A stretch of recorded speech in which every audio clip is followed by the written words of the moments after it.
Most people think faith works like a transaction. You believe, then God helps you. You follow, then blessings come. You stay loyal, then you're protected.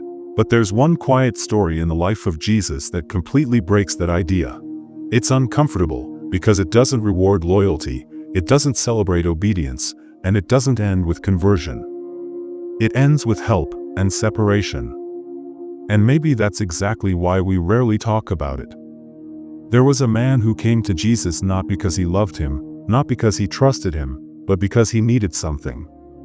His body was failing him, his life was shrinking under pain and fear, and he had probably tried everything else before standing there. When you're desperate enough, belief becomes secondary. Relief becomes the goal. Jesus healed him. No delay, no test of faith, no condition attached. Just help. And then something strange happened. The man didn't follow Jesus. He didn't become a disciple. He didn't defend him later. He didn't stand by him when things got dangerous. He simply walked away, healed. That detail matters more than we realize. Because if help was only for followers, Jesus would have let him go unhealed. If love required loyalty, Jesus would have waited for commitment. But Jesus didn't ask, "Will you stay?" He didn't say, "Promise me something first." He helped, knowing the man might never return. And that changes how we understand love. We're used to relationships where kindness is calculated, where generosity expects gratitude, where help comes with strings attached. Even in spiritual spaces, we quietly teach the idea that God helps those who behave correctly, believe correctly, and belong correctly.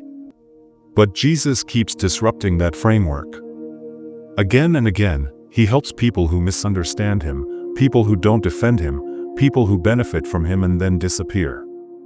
And he never chases them down demanding loyalty. There's something deeply human about that. Because if we're honest, many of us have done the same thing. We prayed when life hurt and went silent when life improved. We asked God for peace in storms and forgot him once the waves calmed. And yet, we're still breathing, still standing, still carried through moments we didn't deserve to survive. Jesus knew this man wouldn't follow him, and he healed him anyway. That wasn't weakness. That was love without control. And control is the thing humans struggle to release the most. What makes this story uncomfortable for religious people is that Jesus never tried to leverage the miracle. He didn't say, "I healed you, now represent me." He didn't demand a testimony. He didn't guilt him into loyalty. In fact, Jesus often refused credit. Which is strange, because if the goal was popularity, he missed many opportunities. If the goal was pressure-driven growth, he failed intentionally. But if the goal was love, everything makes sense. We assume Jesus came to create followers first, but what if he came to restore people first? What if following him was never forced, only invited? Because love that demands repayment isn't love, it's leverage, and Jesus never leveraged pain. The man walked away healed, and Jesus let him go. No bitterness, no disappointment, no warning speech. Just silence. And that silence speaks louder than sermons. Think about how different that is from how we treat people today. We help someone and expect immediate change. We show kindness and demand agreement. We offer grace but keep score. Jesus did none of that. He helped people who would later misunderstand him, people who would stay silent when he was accused, people who would benefit from his presence but never defend his name. And he still chose love. That's why so many people today say they left religion but not Jesus. Somewhere along the way, invitation turned into pressure, compassion turned into correction, and love turned into conditions.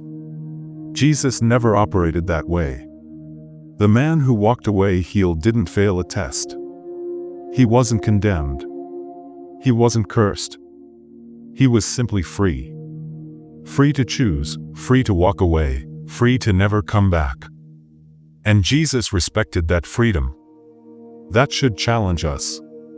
If Jesus could love without controlling outcomes, why can't we? If Jesus could help without guaranteeing loyalty, why do we struggle with that so much? Maybe because we don't trust love to stand on its own. Jesus didn't need followers to validate his compassion. He didn't need loyalty to justify kindness. He didn't need outcomes to prove love was worth giving. He just loved. This story isn't about a man who failed to follow Jesus. It's about a Jesus who refused to manipulate hearts. It reminds us that faith isn't forced, healing isn't transactional, and love doesn't keep receipts. Some people were healed by Jesus and never returned. Some were fed and never believed. Some were rescued and later denied him. And Jesus knew all of it before it happened. Still, he healed. Still, he fed. Still, he loved. So if you're someone who feels distant from faith right now, not because of Jesus but because of how people represented him, this story matters. Because it tells you that Jesus never needed you to perform belief to deserve care. He helped people before they understood him, before they trusted him, before they committed. And he still does. Following Jesus was never about obligation. It was always about response. Not fear, not pressure, not control. Response. Some people followed him. Some walked away. And he loved them both. That's the Jesus we often forget, and maybe the Jesus many people are still searching for. If you've ever felt like you had to pay for grace with perfect behavior, this is your reminder that you don't. How does that change the way you look at your own mistakes today?